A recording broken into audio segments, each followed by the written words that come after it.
Assalamualaikum warahmatullahi wabarakatuh. Salam sejahtera untuk kita semua. Sugeng pepanggihan sedulur-sedulurku kabeh. Ayo podo sinau bab kabudayan Jawa. Nah, kabudayan Jawa mono ana kasusastran kang aran parian. Nah, parian kuwi saka tembung lingga pari. Dadi parian utawa yen ana basa Indonesia parian iku uga bisa diarani pantun. Nah, apa kang diarani parian?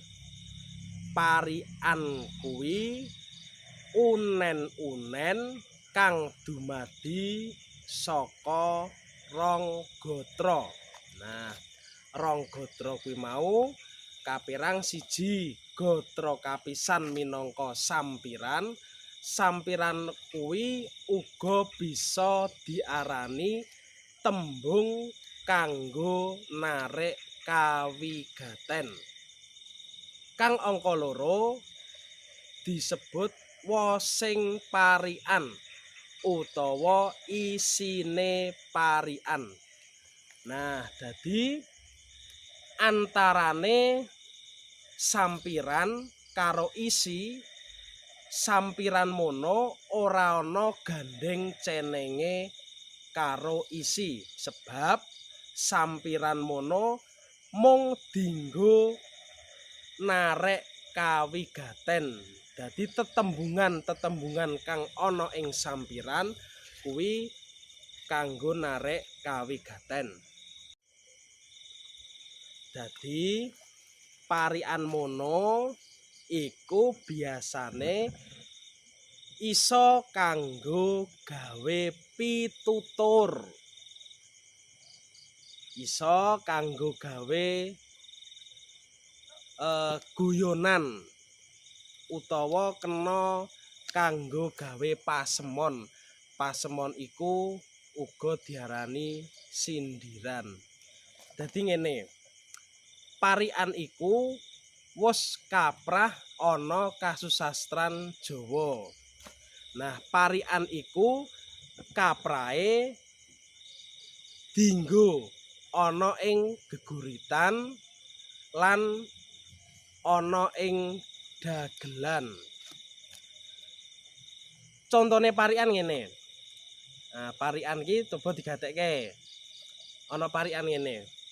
Sing wis kaprah ana ing masyarakat.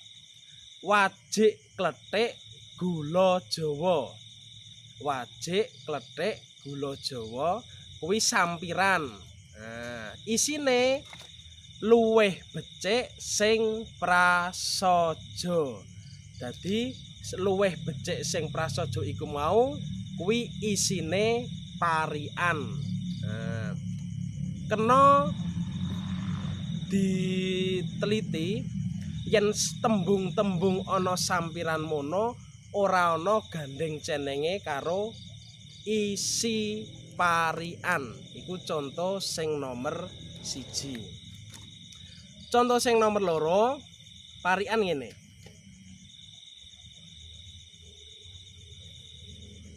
Manuk emprit mencok godhong tebu.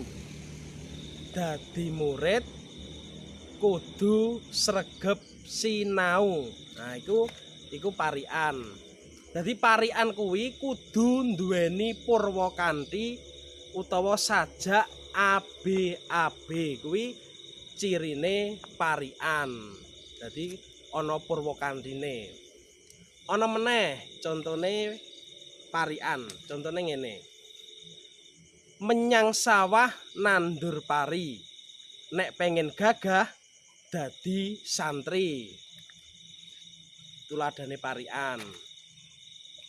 Akeh parian kang wis lumadi. Iso padha nggawe parian dhewe-dhewe. Sing baku kudu nggatekke siji Purwakanthi. Jadi parikan kuwi kudu nganggo Purwakanthi. Ana meneh parikan kaya mangkene. Wedang bubuk gula Jawa. Yen ra pethuk saya gelo. Kuwi contone parikan. Ayo sedulur-sedulur aja padha jeleh-jeleh sinau babagan kabudayan Jawa. Amarga para leluhur biyen wis duwe tatanan basa kang endah. Ana parikan pinangka panutup. Golek wedi neng pinggir kali. Supaya aji ayo padha ngaji. Iku parikan minangka pitutur. Awake dhewe gandeng isih ana ngalam donya, ayo padha golek ngelmu supaya bisa manfaati karo sekabehe. Cukup semene anggone sinau kabudayan Jawa babagan parikan. Saged dipun lajengaken wonten pepanggihan candhaipun. Tetap semangat, berpikir positif, berdoa dan berusaha. Assalamualaikum warahmatullahi wabarakatuh.